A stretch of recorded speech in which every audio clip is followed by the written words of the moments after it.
ও আল্লাহ, এমন নেককার সন্তান, এমন নেককার স্ত্রী আপনি আমাকে দান করেন যাদের দিকে তাকালে আমার চোখ দুইটা ঠান্ডা হয়ে যায়। চক্ষু শীতলকারী স্ত্রী দেন। বিয়ে যাদের হয় নাই, ইয়াং ছেলেরা এই দোয়াটা করবা। বিয়ের জন্য দোয়ার দরকার আছে না নাই? প্রতিদিন এই দোয়া করবা, আল্লাহ এমন স্ত্রী দেন, এমন জীবন সঙ্গিনী আপনি আমাকে দেন, এমন লাইফ পার্টনার দেন যার দিকে তাকালে আমার চোখ জুড়িয়ে যায়। এমন সন্তান আল্লাহ আপনি আমার ফ্যামিলিতে দেন যাদের দিকে তাকালে আমার চোখ দুইটা ঠান্ডা হয়ে যায়। নেককার সন্তান, নেককার স্ত্রী আল্লাহর কাছে দোয়া করে চেয়ে নিতে হয়। তাহলে ফ্যামিলি মেম্বার একে অপরের জন্য দোয়ার দরকার আছে না নাই?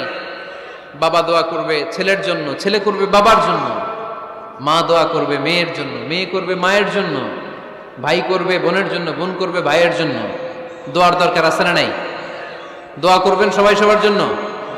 তাহলে সুখী পরিবারের ফর্মুলা, এই আলোচনায় আমরা 10টা পয়েন্ট শুনলাম। কয়টা? ভুলে গেছে, কয়টা?